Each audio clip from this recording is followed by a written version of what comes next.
down is off and up is on. Yeah, so right now okay. it's off once we run. Okay. Okay. Anastasia. Yeah, that's just Okay. fine. Yeah. Great. And I'll be just over there, and I'll give you and then if you just be like, acknowledge me, you can go. I have 5 minutes left. Whatever you want. Okay. Okay. we'll get to it. Okay. Thank you, guys. Thank you. So we just start. I don't know. Seems like it. Okay.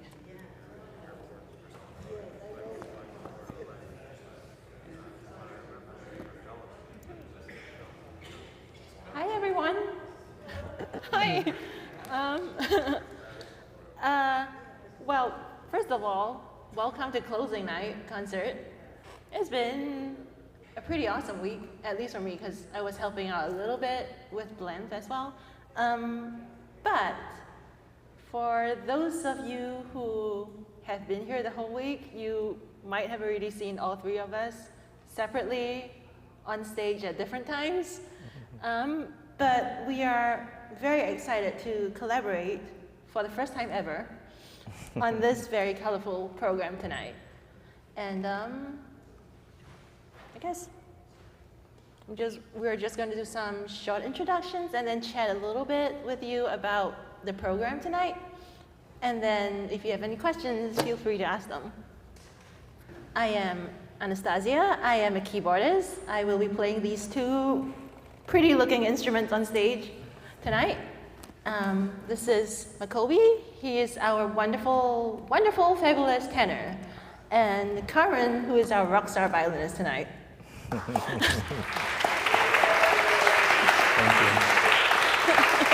you.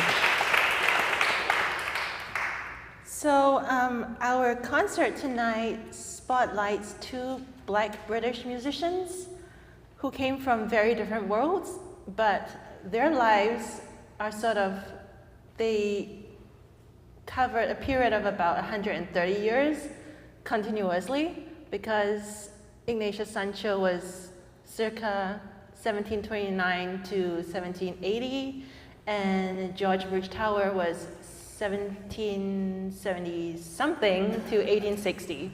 So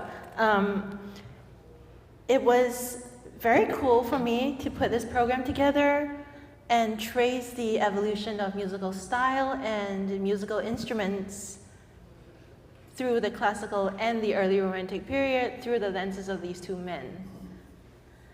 And first of all, Ignatius Sancho was, by all accounts, completely self-taught in music, in reading and writing. And Makobi, do you want to tell us a little bit more about Sancho and some of the songs that you're going to be singing tonight? Okay, thank you.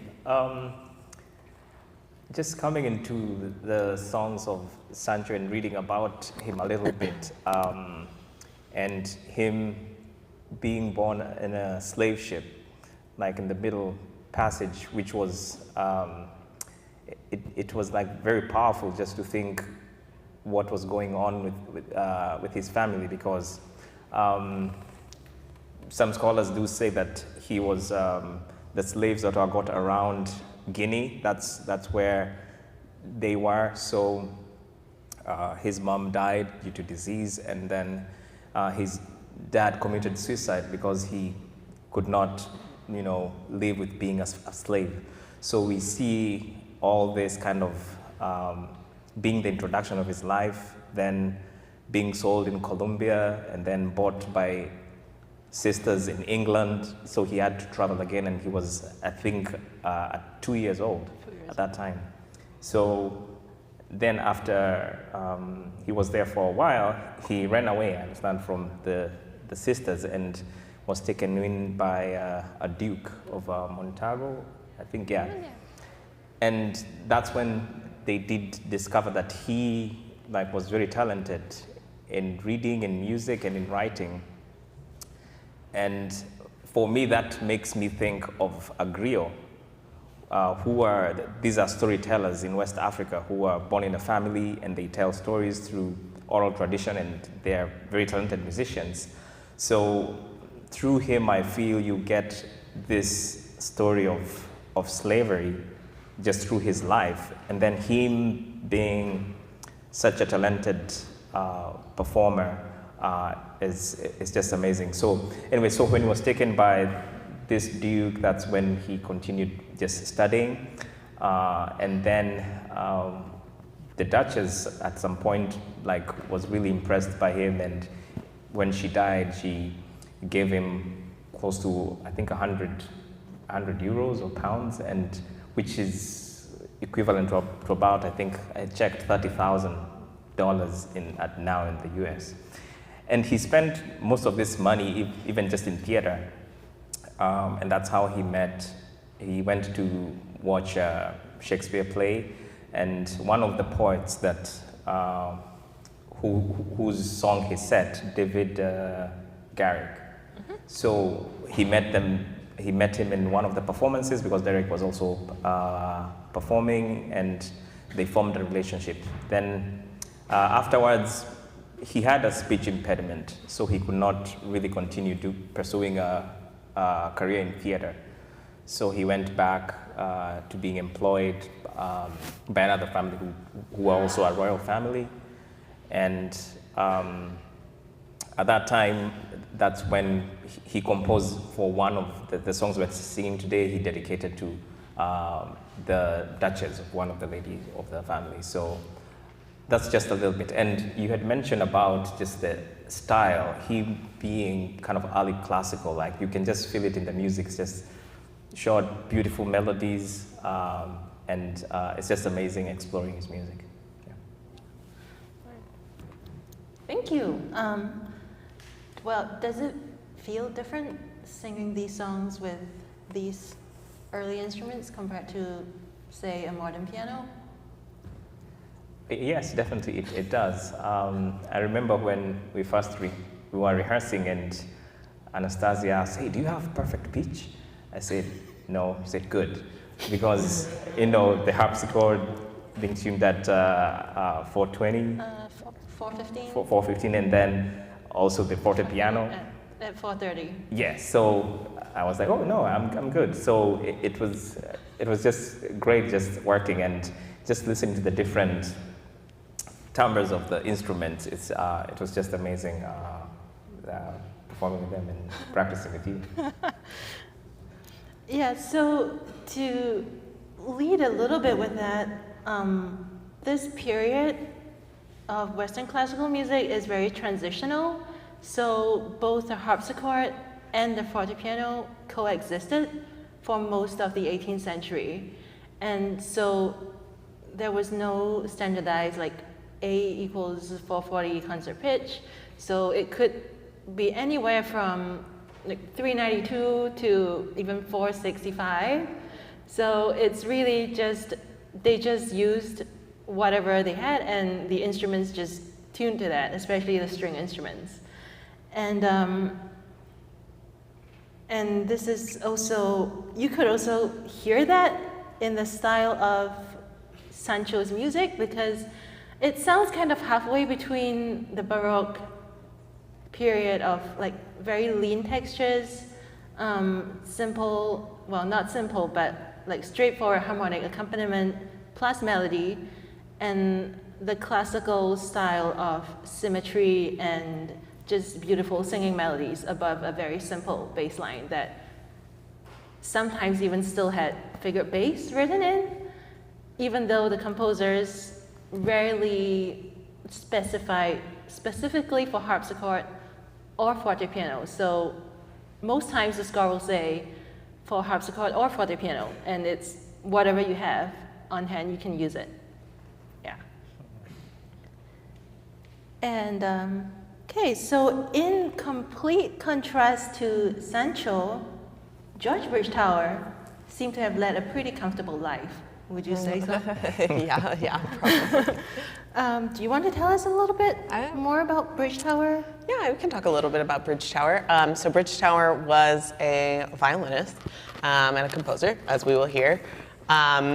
I will keep it kind of brief. He was mixed race, and back then they called it mulatto. And the piece that we're playing at the very end of the program, which will be very different from the Sancho that you're hearing early in the program, is actually, it was originally dedicated to him. I'm sure you have read about this in the program notes, but I'll just give a little brief synopsis for those of you who haven't.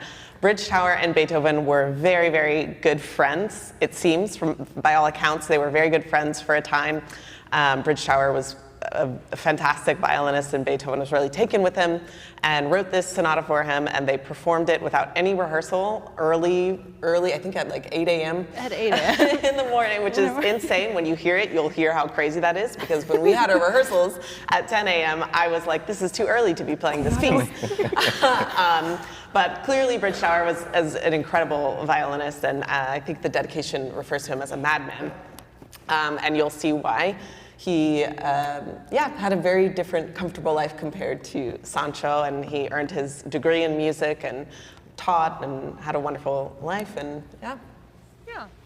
I can also talk a little bit about, like, it's just piggybacking off of that stylistically. So I'm playing on my quote-unquote Baroque fiddle. It's technically from 1760, so it's a little bit past the Baroque era. It's perfect for this piece. Everybody knows the difference between a modern fiddle and a Baroque fiddle? No? Okay, so I will talk a little bit about that.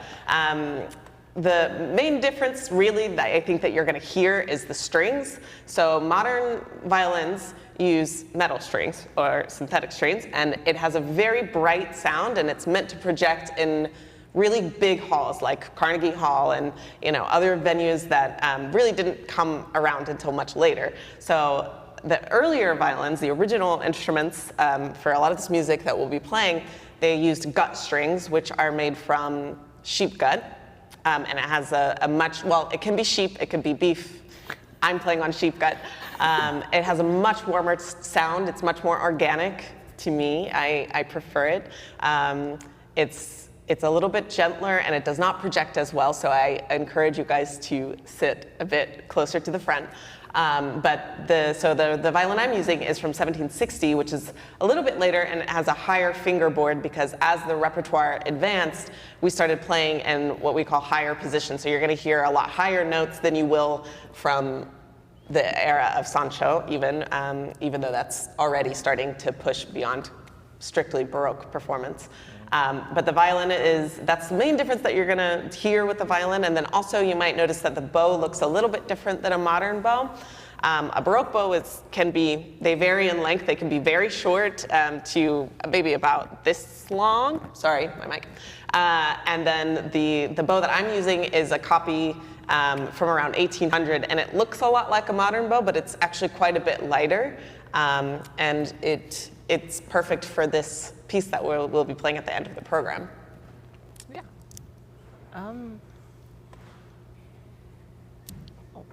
Do you guys want to ask any questions? We have about 4 minutes. Is the bow strung a different way, or is it the same? No, it's the same horsehair. It's the same hair, but the main difference is the length and the weight. And if you really get into it, some of the mechanisms we use to tighten the hair, that varied over time. The bow that I'm using, really, it didn't change that much after about 1800. The violin bow didn't change that much. But some of the much earlier bows, they didn't have like a screw mechanism to tighten the bow. And so if it was really humid and they needed to change the tension of the bow hair, they would like stick a piece of leather in there or, various things to change the tension of the bow. Yep. Were these pieces part of your repertoire before this festival? So the Kreutzer Sonata, or Kreutzer Bridge Tower Sonata, as we are trying to call it now. I didn't finish telling that story. Let me finish telling the story. So the reason that it's referred to as the Kreutzer Sonata, and I grew up calling it the Kreutzer Sonata, was because it was, well, when I was learning it, it was taught to me as this was dedicated to the wonderful violinist Rudolf Kreutzer. And apparently, so Beethoven and Bridge Tower were really great friends, and Beethoven was really taken with him, and then they got in a fight about a girl. So he took off the dedication, which is, very humanizing, I think. And your question was? Right. So for me, that sonata, I grew up listening to it. I felt it was probably one of my first loves. So I know it very well, and I have played through it on modern violin, but this will be my first performance of it. And I have to say, I come to it with a very different mindset as a historical performer than I did as a modern violinist. And it's been really wonderful working with Anastasia and we've never played together or met before. So this is a really cool piece to get to know each other musically and just as people. And then you're also going to hear us improvising quite a bit of stuff tonight as part of the, performance practice, but it's just fun. There is a lot of freedom to do things differently, especially the second time round. So we've tried to do some of that, yeah. Yeah, especially in the second movement of the Beethoven, I'm taking some liberties that I don't know if he would have been okay with, but he's not here, so.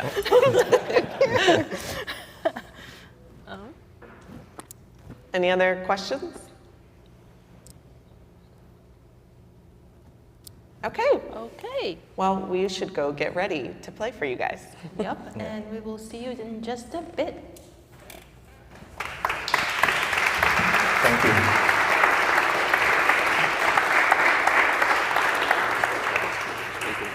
One fall.